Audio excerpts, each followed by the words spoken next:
This is not a drill. What's the most resilient parasite? An idea.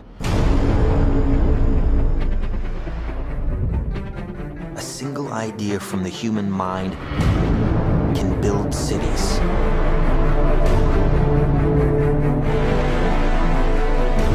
An idea can transform the world and rewrite all the rules.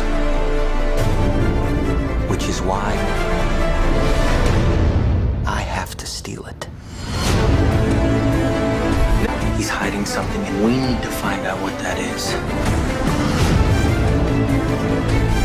We gotta break out of here. Give him the kick!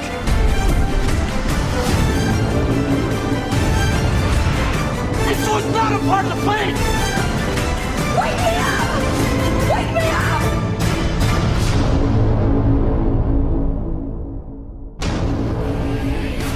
I know we have still not shattered that highest and hardest glass ceiling, but someday someone will, and hopefully sooner than we might think.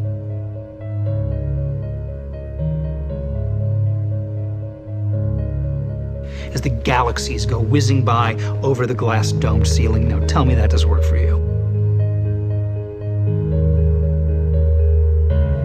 If it's true, does it change how I live my life? This is something that is not an easy answer because of the magnitude of what we're talking about here. How it will change your life, first of all, when you understand it, is dramatic, to say the least. Will it change you from having to go to your job every day and the things that you typically do every day? No. But when this knowledge becomes more mainstream and these agencies are starting to be held accountable, and you understand that they're all participating in this, not just the United States government, not just NASA, but China, Russia, India, all of them have space programs. They all have the same symbolism. They're all doing the exact same thing to their citizenry. And the first thing you have to understand about this is that the deception goes all the way to the top. And when I say all the way to the top, you have to kind of get rid of the notion that the people at the very highest levels are working together.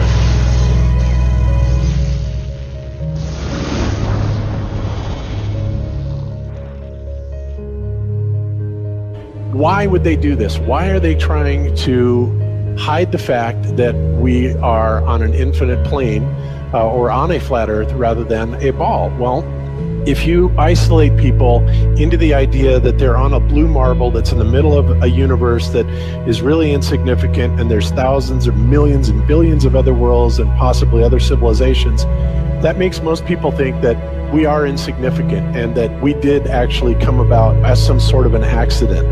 Now, when people believe that, their minds are much more malleable into being given the idea that there is no God, there is no creator. And because of that, that also gives the controllers this fertile soil to build other deceptions on.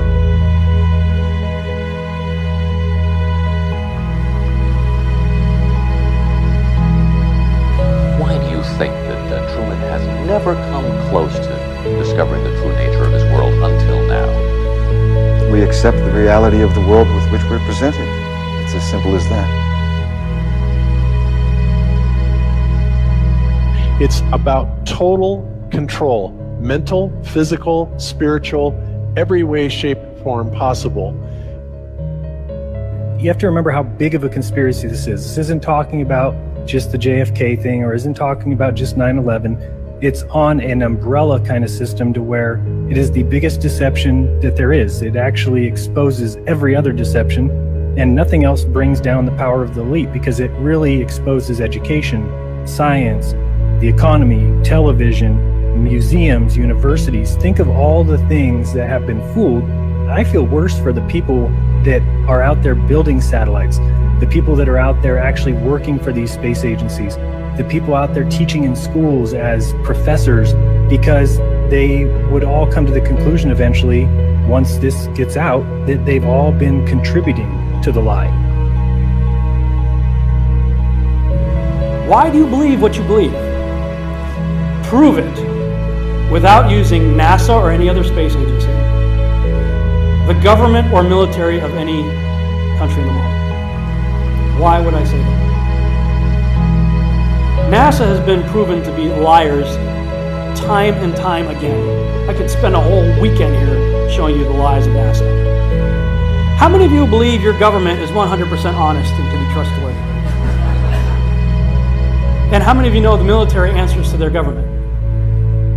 Okay, so if those three sources are all proven liars, why would you trust them? Fool me once, right? Shame on you. Fool me twice, shame on me. I say, continue to believe pathological liars and you're an idiot. But that's what we've all done. And so, I look at these stuff, we've all seen the textbooks, we've all seen the videos and movies and all these things, and there's so much of it. Do you know what the budget NASA has? You know how much they get? How much money they get? Have you seen the movie Gravity? Okay. That's made for about $100 million, give or take.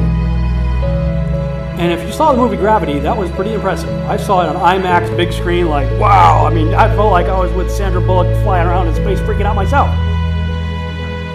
Okay, this is what they're able to do with $100 million. What are you able to do with tens of billions of dollars a year since the 60s? Now, in my opinion, we're being lied to not only about the shape of the Earth, we're being lied to about the very nature of reality itself.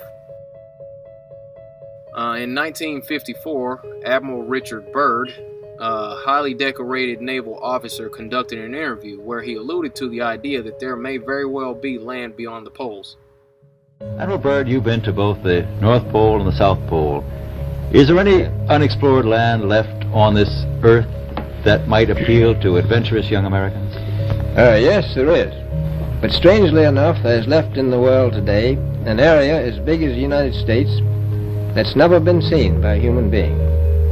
And that's beyond the pole on the other side of the South Pole from Middle America.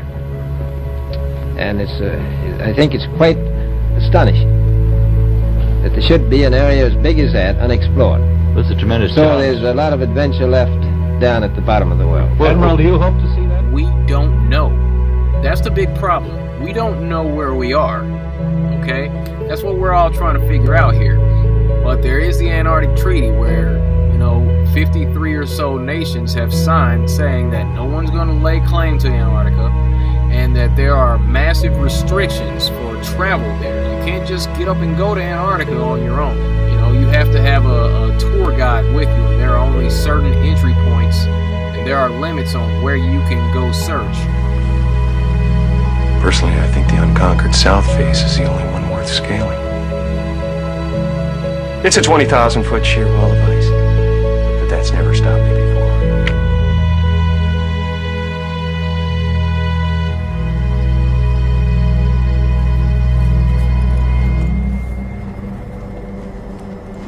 Welcome.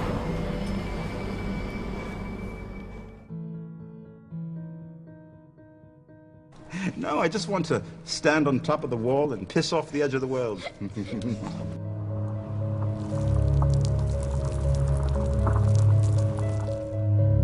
What difference does it make? What difference does it make? Yeah, that's their favorite line. Got a lot of people, what difference does it make? You can't figure out what difference it makes? If you can't figure out what difference it makes that the people running your world are lying to you over and over your whole life, if you can't figure out that someone lying to you is trying to control you, suppressing of information, of knowledge is control. Deception of information and knowledge is a form of control. So what difference does it make? It makes a big difference, because once they start omitting information or lying about information about where you live, they're doing it to control you, period. Why am I having to explain this to critical thinkers in the truth movement? The way you control billions of people is to keep them divided and fighting each other. Flat Earth is not a psyop. Flat Earth destroys the psyop. Every psyop that's been used to control us. For as long as they've known about it. So this system has been in power and control for hundreds of years, ever since they convinced the rest of the world that they didn't know where they live. It created this fantastical scenario to make people feel insignificant and to follow those that appear to know better. Why is the flat earth so important? Because it shows the deception. And if everybody would just come together and demand answers, they would be in checkmate. They would not know what to do. Train up a child in the way that he should go, and when he is old, he will not depart from it. I believe that's why we have so many who are indoctrinated to still believe and fight so hard for the heliocentric model. The reason being is because we've been taught the globe model since before we had the ability to think for ourselves. Think about that. Before you could think for yourself, before you could form rational thought, you've been taught that you live on a spinning ball, although your five senses tell you something totally different. Our senses tell us that the earth is flat and stationary, that the sun and moon and the stars rotate above us just as we see, that they make their annual cycles in such a way that we can calculate days, months, and years of the passage of time, just like in Scripture. The earth in itself works like a well-designed timepiece, and we all know that any timepiece that we can think of has a designer. What if the lie is to hide the existence of that designer? What if they're lying to us about this because they're hiding God?